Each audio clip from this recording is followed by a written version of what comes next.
Assalamualaikum warahmatullahi wabarakatuh. Alhamdulillahi rabbil alamin. Wassalatu wassalamu ala asyrafil anbiya'i wal mursalin wa ala alihi wa ashabihil mujahidin at-tahirin. وقال الله تعالى في كتابه الكريم أعوذ بالله من الشيطان الرجيم والفجر وليال عشر صدق الله العظيم. Bapak-bapak, ibu-ibu hadirin sidang jamaah salat subuh Masjid Al-Lafali rahimani wa rahimakumullah. Bersyukur kita kepada Allah Subhanahu wa taala karena pada kesempatan pagi hari ini kita telah dibangkitkan lagi dari kematian kita yang sementara dan kita bisa menghadiri panggilan Allah, menghadiri undangan Allah, yaitu kita bisa menjadi tetamu Allah Subhanahu wa taala. Yang kedua, kita diberi kesempatan untuk dapat mengalami sebuah waktu yang sangat mulia, yaitu waktu yang disebutkan di dalam Al-Quran dengan sumpahnya Allah, wal fajri walayalin ashar.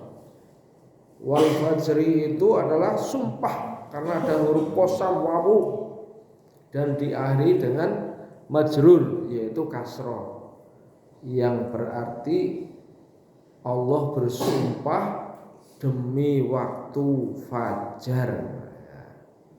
Fajar adalah awal siang, walayalin ashr, dan juga malam-malam yang 10. Jadi fajar mulai awal siang sampai malam. Ini menunjukkan 10 hari di bulan Zulhijjah, menunjukkan hari-hari yang sangat agung, hari-hari yang sangat istimewa. Nah, apa keagungan daripada 10 hari bulan Zulhijjah itu? Ya, keagungannya karena di 10 hari ini Allah Subhanahu wa taala menetapkan sebagai hari-hari yang apabila kita beramal soleh, Allah Subhanahu wa taala memberikan pahala melebihi pahala jihad. Amal soleh apa saja? Ya sembarang amal soleh, karena tidak disebutkan bentuk amal solehnya apa. Hanya kata Nabi, ma min ayyamin, tidak ada hari. Ya, artinya ini nanti ada syarat masrut, ya, ada pengecualian. Ya, tidak ada hari itu berarti hanya hari itu nanti ya. Al-amalu sholih, tidak ada hari di mana amal sholih, ya, amal sholih itu amal baik. Amal baik ya amal yang diperintahkan Allah dan menjadi sunnah Rasulullah, ya, itu amalan baik. Semua perintah-perintah Allah, semua sunnah-sunnah Rasulullah itu disebut amal sholih, ya. Apa keistimewaannya? Yaitu ahabbu ilallah, lebih dicintai oleh Allah, ya. Allah sangat cinta, ya, paling dicintai oleh Allah. Nah, tidak ada hari di mana amal solih dicintai oleh Allah Subhanahu wa taala daripada min ayyamil ashr, daripada amal-amal soleh yang dilakukan di 10 hari bulan Zulhijjah. Kata tidak ada hari itu menyebabkan bulu kuduk sahabat tuh berdiri. Karena apa? Dalam pikiran para sahabat, amal yang paling besar pahalanya itu ya jihad kan. Karena memang di zaman sahabat tuh pengorbanan Islam itu paling sering dilakukan atau paling utama yang dilakukan. Makanya sahabat itu terus bertanya, wala jihad ya Rasulullah? Tidak juga dengan jihad ya Rasul. Artinya kalau dibandingkan dengan jihad itu bagaimana? Amal soleh dicintai Allah ya di hari itu tidak ada yang lebih paling dicintai oleh Allah itu. Ya itu, maka sahabat tuh cerdas tanyanya. Kalau bahasa kita, bagaimana kalau dibandingkan dengan jihad ya Rasulullah? Kata Nabi, wala jihad. Tidak juga jihad itu melebihi pahala amal soleh yang dilakukan di 10 hari bulan Zulhijjah ini. Ya. Makanya apabila ada orang yang tidak memanfaatkan 10 hari bulan Zulhijjah untuk memperbanyak amal soleh, sesungguhnya adalah kerugian yang sangat besar. Kecuali, ini ada kecualinya ya, kecuali orang yang jihad di jalan Allah, dia keluar dari rumah dengan seluruh harta bendanya dan kemudian dia syahid tidak kembali lagi ke rumah. Itu yang melebihi. Itu kan luar biasa. Jadi hadirin rahimani rahimakumullah, ini kesempatan mutiara ya. Emas dengan mutiara mahal mana ini? Kesempatan yang sangat luar biasa yang diberikan kepada kita, dan inilah kefadolan, keutamaan yang Allah berikan kepada umat akhir zaman yang amalnya sedikit ya, umurnya pendek-pendek, tapi Allah memberi kesempatan bisa nyalip amal umat-umat terdahulu. Karena apa? Ada hari-hari yang dilipat gandakan nilainya ya. Adapun sudah diberi kesempatan seperti ini, kita masih lengah, berarti kita yang tidak pandai mengambil pelajaran. Na'udzubillah min dzalik. Hadirin rahimani wa rahimakumullah.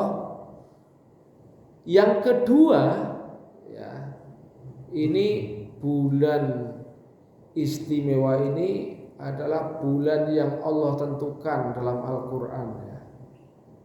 Mulai dari penciptaannya itu Allah subhanahu wa ta'ala mengatakan ini minha arba'atun hurum, ada 4 bulan yang dimuliakan itu, termasuk ini ya Zulhijjah ini, di mana Allah menegaskan wala tadzlimu fihinna anfusakum.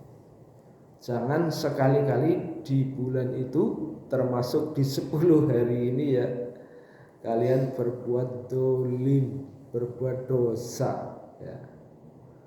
Ini peringatan yang sangat keras ya, dengan menggunakan larangan wala dan janganlah. Apa dibalik daripada larangan berbuat dolim, padahal berbuat dolim jelas-jelas di segala waktu, di segala bulan itu pasti berbuat dosa kan. Tapi kenapa di bulan-bulan itu ya, terlebih 10 hari ini kita diberi larangan khusus untuk tidak berbuat dolim. tidak berbuat dosa. Yang namanya manusia pasti tidak luput dari dosa ya. Tapi di bulan-bulan ini Allah sangat menekankan. Artinya kalau kita masih lengah ya, berbuat dosa, berarti kita melakukan pembangkangan ya, terhadap Allah dan Rasul. Masya Allah. Hadirin rahimani rahimakumullah. Dosa itu hanya ada dua ya, sederhana kan. Dosa zalim itu hanya ada dua. Apa dua itu?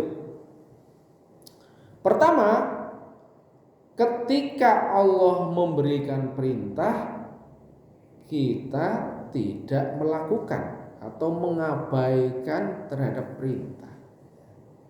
Misalnya Allah memerintahkan kita sholat, nah kita langgar ya, kita tidak sholat, berarti dosa. Dosa itu adalah apabila ada perintah ditinggalkan. Yang kedua, dosa adalah apabila ada larangan malah kita langgar. Jadi berapa banyak larangan Allah yang diberikan kepada kita. Nah, apabila larangan Allah kita abaikan ya, maka kita telah berbuat dolim atau dosa. Betapa banyaknya orang yang berbuat dolim ya. Pertama, karena tidak tahu atau kebodohan, disebut jahlun murokabun, bodoh yang tersusun-susun. Ya. Artinya apa? Orang yang tidak suka dengan amalan mengkaji, mengaji, ya, tidak tahu dan tidak mau tahu, serta menyepelekan untuk mengetahui Islam. Jadi banyak sekali akhir zaman ini ya orang yang seperti itu, dengan dalih pengen mendapatkan ranking 1 ya, dia kejar pelajaran itu ya, sampai tidak sempat belajar Islam, selalu bodoh ya. Sampai jadi profesor yang bodoh ya. Profesor yang tidak tahu terhadap perintah-perintah Allah. Profesor yang menyepelekan ilmu-ilmu agama, itu disepelekan sehingga apa? Dia tidak mau mengejar ilmu-ilmu agama, yang dikejar ilmu yang mendatangkan uang. Ya, sekarang banyak ya di akhir zaman ini orang yang tertariknya kehidupannya pada dunia, sehingga untuk ilmu-ilmu yang menyelamatkan diri di akhirat itu dinomor sekiankan, tidak ada greget, tidak ada semangat. Ya. Tapi ilmu-ilmu yang diyakini bisa mendatangkan uang, wah itu luar biasa diutamakan. Jadi ini adalah kebodohan, jahlun murokab ya, bodoh yang tersusun-susun. Nah, nasib kita yang selama-lamanya di akhirat itu disepelekan, dilupakan. Nasib kita di dunia yang belum pasti dikejar-kejar itu ya, yang belum pasti dikejar-kejar sampai meninggalkan akhirat. Akhirat yang pasti malah disepelekan ya. Kalau mau, kalau gelem, tidak ada greget. Jadi perbuatan dosa itu, tapi dia tidak ada rasa takut ya. Oleh karena itu, untuk urusan agama naik gelem ya, nek aku gelem ya sholat, nek ora ya nek kober ya sholat, nek ora ya naudzubillah min dzalik. Ini adalah kebodohan ya. Yang kedua adalah sifat menantang ya.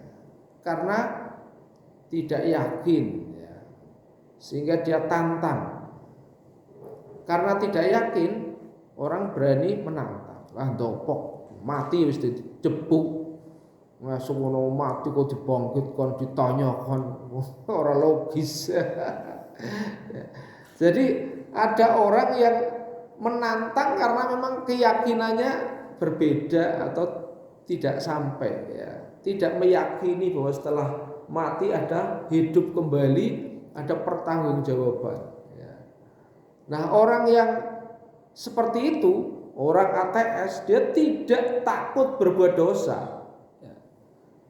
Karena apa? Karena prinsip hidupnya itu ya di dunia. Orang bahagia ya kalau di dunia bahagia, kalau enggak ya sudah, ini hidup, ini kita di sini. Besok sudah jadi debu, kayak gitu ya. Pikirannya sudah begitu. Jadi dia takut hanya kepada orang, takut hanya karena hukuman. Kalau nggak ada orang, ya berdua sama cewek, ya cipika-cipiki gitu ya. Nggak ada takut, ada yang melihat Allah. Nah, begitu, nggak ada rasa takut dia kepada Allah. Karena apa? Tidak ada yakin kepada Allah Subhanahu wa taala. Hilangnya keyakinan akan Allah Subhanahu wa taala menyebabkan orang hidupnya seperti di rimba raya. Naudzubillah min dzalik. Sehingga tidak ada bedanya, ya. Bulan Zulhijjah dengan bulan selain Zulhijjah amalannya sama saja. Yang biasa maksiat tambah maksiat, yang biasa melupakan diri ya lupa, nggak ada bedanya, gitu ya. Sehingga orang ini ya hidupnya hanya mengikuti hawa nafsu. Naudzubillah min dzalik. Hadirin rahimani wa rahimakumullah, maka apapun amal soleh yang diperintahkan Allah, dicontohkan Rasulnya, mari kita pandang sebagai suatu kesempatan emas yang luar biasa, ya.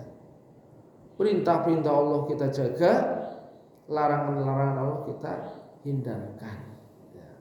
Supaya kita mengikuti tuntunan Allah agar mendapatkan keselamatan. Nah, mungkin katakanlah bagi yang puasa Daud, ya kita laksanakan, ya, dijaga. Kalau belum mampu yang biasa Senin Kemis, ya kita jaga Senin Kemis, kan gitu. Paling tidak misalnya kalau nggak pernah puasa, nanti ya kita ada puasa di Arafah, ya. Puasa Arafah itu berarti puasa di saat para jamaah haji melakukan wukuf di Arafah. Nah, tanggal 9 Zulhijjah, keutamaannya orang yang berpuasa Arafah, dia akan diampuni dosanya selama 2 tahun, yaitu satu tahun ke depan dan 1 tahun ke belakang, diampuni 1 tahun yang lalu dan 1 tahun ke depan. Masya Allah. Ini hadirin rahimani wa rahimakumullah. Allah itu dodolan, tapi dodolannya itu dodolan hadiah, memberikan kesempatan dan peluang untuk meraih derajat serta mengampuni dosa. Andai kata yang punya maghfirah seperti itu murahnya, ya, memberikan kemurahan. Tapi kita diberi kemurahan tidak tertarik. Jadi aneh kadang-kadang, ya, manusia itu diberikan kemurahan tidak tertarik, tetapi kadang-kadang diberikan ancaman malah nggak takut. Hadirin rahimani rahimakumullah, ini salah satu tanda daripada malapetaka yang besar. Hadirin rahimani rahimakumullah, selanjutnya 1 hari berikutnya kita akan sampai pada hari yang disebut hari Nahar. Hari Nahar jatuh di tanggal 10 Zulhijjah, Idul Adha. Kata Nabi, tidak ada amalan yang lebih utama. Nah, ini sudah menyebutkan amalan. Kalau tadi di hadis yang pertama, ma min ayyamin al-amalu sholih, ya. Tidak ada hari di mana amal soleh. Jadi amal soleh yang pada hadis pertama tadi itu tidak ada batasan jenis amalnya. Entah puasa, entah sedekah, entah zikir, takbir, tahmid, tasbih, itu ya. Amal solih itu sudah dihitung melebihi pahala jihad. Luar biasa apa yang bisa kita lakukan, ya. Tapi hadis kedua ini, ya, hadis kedua ini adalah amal solehnya sudah ditentukan. Tidak ada amal solih yang lebih utama pada hari nahar kecuali nyembelih hewan kurban, ya. Maka berkorban di hari nahar, ya, hari nahar 10 sama hari tasyriknya, ya, itu amalan yang paling utama menyembelih hewan kurban. Nah, ada makna-makna yang sangat dalam dari kurban itu, ya. Yang pertama, kurban sebagai simbol bahwa kita mencintai Allah daripada lainnya, ya. Karena sesungguhnya Allah menitipkan kepada kita amanah berupa harta, ya, kekayaan yang itu bukan milik kita dan tidak boleh kita cintai melebihi cintanya kepada Allah. Maka Allah Subhanahu wa taala menguji apakah kecintaan kita terhadap harta lebih daripada cintanya kepada Allah. Ya, dulu itu dipraktekkan oleh Allah kepada Nabi Ibrahim ketika habis pulang dakwah 13 tahun nggak ketemu anaknya, ya. Ketemu anaknya sangat sayang sekali, kan, gitu, ya. Nah, tetapi Allah Subhanahu wa taala ingin menguji apa sayangnya terhadap anak melebihi sayangnya terhadap Allah, kan, gitu, ya. Maka Allah ya berhak untuk menguji, ya, keimanan seorang nabi. Maka Allah memberikan mimpi, ya, kepada Nabi Ibrahim untuk menyembelih anaknya. Hadirin rahimani rahimakumullah. Kemudian juga setan menggoda sekuat tenaga.